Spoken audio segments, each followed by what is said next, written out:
गिरिडीह में एसपी रहे हैं। उस वक्त आपने नक्सलियों पे केस किया था इनके कैंप और कुछ रिकवरी को लेकर।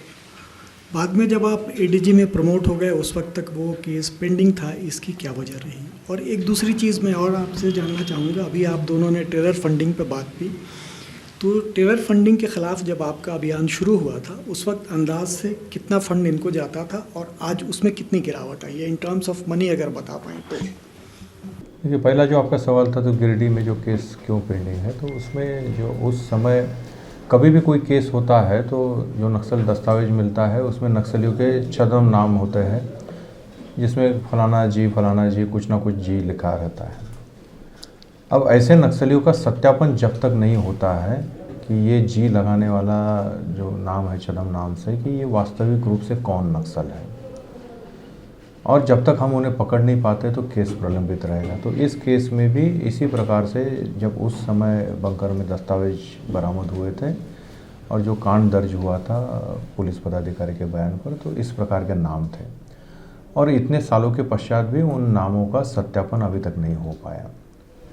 तो जो नक्सली टॉप नक्सली पकड़े जाते हैं या काडर पकड़े जाते हैं, वो उनके विलिंगनेस पे रहता है कि वो नाम उजागर करे या ना करे। हम उन्हें कोई जोर ज़बरदस्ती या जुल्म नहीं कर सकते कि ये कौन आदमी है आप बताइए।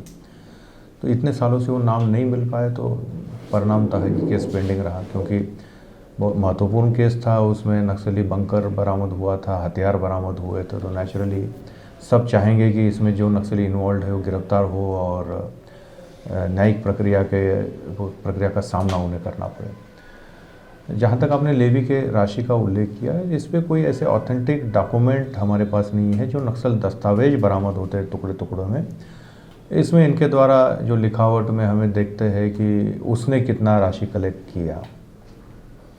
अब इसको सब एकत्रित रूप से हम कहीं, हमारे पास कोई दस्तावेज नहीं है कि कितनी राशि उनके पास से एकत्रित जा रही, लेकिन जो गिरफ्तार नक्सली हुआ उसने कितना इकट्ठा किया था, क्या किया था, वो बताता है।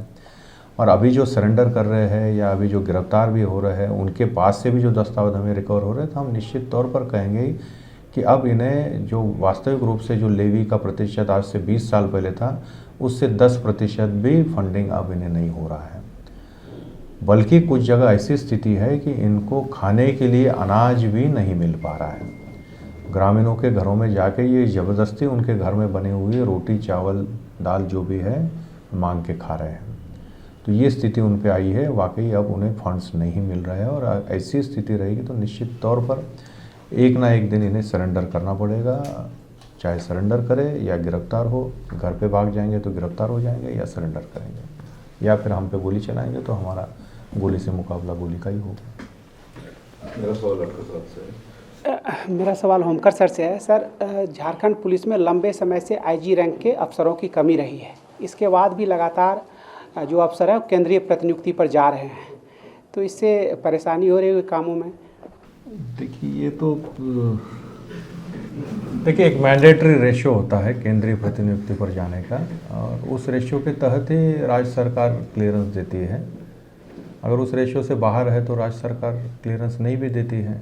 और ये अखिल भारतीय सेवा है, आईएएस आईपीएस या आईएफएस, और इसमें केंद्र में कितने प्रतिशत लोगों को काम करना है, राज्य में कितना करना है, इसका प्रतिशत तय होता है और उसी के तहत ही अधिकारी जाते हैं। और जो आप आईजी रैंक की कमी बता रहे हैं, उस बैचेस में, जिन बैचेस से अभी वर्तमान में आईजीज है या डीआईजीज है, उस अवधि में रिक्रूटमेंट ऑल इंडिया सर्विसेज में कम हुआ था। तो देश के प्राय सभी राज्यों में यही स्थिति है कि अधिकारी कम मिलेंगे आपको। पुलिस का एसटीएफ सहित अन्य ट्रेनिंग सेंटर जो हैं उनमें बदलाव किया जा रहा है, तो क्या मतलब ट्रेनिंग के पुराने पैटर्न में भी बदलाव आ रहा है? देखिए, ट्रेनिंग ये एक बहुत इम्पॉर्टेंट एस्पेक्ट है किसी भी पुलिस व्यवस्था को सुधारने का और अच्छा बनाने का। तो झारखंड में हमेशा ही ट्रेनिंग पर काफ़ी फोकस दिया गया है।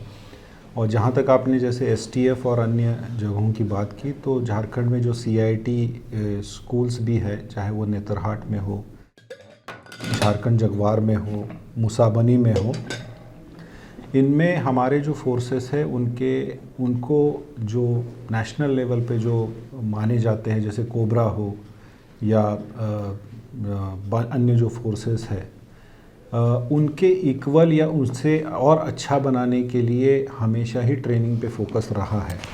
और उसके लिए विशेष रूप से जो कुछ कर्नल रैंक के पदाधिकारी हैं उनको भी झारखंड पुलिस में डिप्यूट किया गया है। और इन जो हमारे जो ये ट्रेनिंग स्कूल्स है इनमें हम लोग इस बात पे फोकस देते हैं कि हमारी जो स्पेशलाइज्ड फोर्सेस है उसको हम लोग उस लेवल तक ट्रेन करें जो कि वो इन जो स्पेशलाइज्ड फोर्सेस है ग्रे हाउंड्स या कोबरा या अन्य जो फोर्स जैसे उड़ीसा की फोर्सेस एसओजी उनके साथ में compete करे या उनसे भी और अच्छा परफॉर्म करे। और उस पे विशेष रूप से हमारा फोकस है, चाहे उनका फिजिकल एंड्योरेंस हो, चाहे जो मॉडर्न टेक्नोलॉजी का यूसेजेस हो जिसमें कि उनको हमें ट्रेन करना है, या जो मॉडर्न वॉरफेयर होता है, जो जंगल वॉरफेयर हुआ या जो मॉडर्न वॉरफेयर हुआ उससे रिलेटेड जो टेक्निक्स है, जो मॉडर्न सारी जो टेक्नोलॉजीज़ हैं उनसे उनको अवगत कराना है। उस संबंध में हम लोग काफ़ी फोकस देते हैं और उसके लिए विशेष रूप से स्पेशलाइज्ड टीम्स बनी हुई है, ट्रेनिंग टीम्स बनी हुई है जो इन हमारे लड़कों को इन सारे संस्थानों में ट्रेन करती है। आपको इनफैक्ट जान के खुशी होगी कि अभी हमारे झारखंड जगवार के जो ट्रेनर्स हैं उन्हें राष्ट्रीय स्तर पर उन्हें मेडल से सम्मानित किया गया है। ट्रेनिंग का एक स्पेशल मेडल होता है, उससे सम्मानित किया गया है यूनियन होम मिनिस्टर के द्वारा। तो ये निश्चित रूप से दिखाता है कि जो हमारी क्वालिटी है ट्रेनिंग की वो काफ़ी अच्छी है। साथ साथ जो अन्य जो एस्पेक्ट्स है ट्रेनिंग से रिलेटेड, यानी जो इन्वेस्टिगेशन या बाकी जो एस्पेक्ट्स होते हैं उसके लिए भी जैसे सर ने बोला कि ट्रेनिंग पे भी हमारा काफ़ी फोकस रहा है। डीजीपी महोदय और हमारे जो डीजी ट्रेनिंग महोदय हैं उनके द्वारा जो है फोकस्ड वे में हमारे जितने भी ऑफिसर्स हैं, हमारे जितने भी जवान हैं उनकी ट्रेनिंग के लिए, और ख़ासकर जो मॉडर्न टेक्नोलॉजी है, जो नए नए जो चैलेंजेस आज के ज़माने में पुलिसिंग में आ रहे हैं उनसे टैकल करने के लिए और उनमें उनसे निपटने के लिए किस तरीके की जो आवश्यकता है उनका आकलन करते हुए उन एस्पेक्ट्स पर ट्रेनिंग पे काफ़ी ज़्यादा फोकस किया जा रहा है। तो ओवरऑल ट्रेनिंग का स्टैंडर्ड हमको लगता है बहुत अच्छा है और इसको लगातार इम्प्रूव करने के लिए डीजी ट्रेनिंग महोदय के ओवरऑल मार्गदर्शन में जो है ट्रेनिंग डायरेक्टरेट के द्वारा कार्य किया जा रहा है। प्रभातखबर.com, विश्वास वही, रफ्तार नहीं।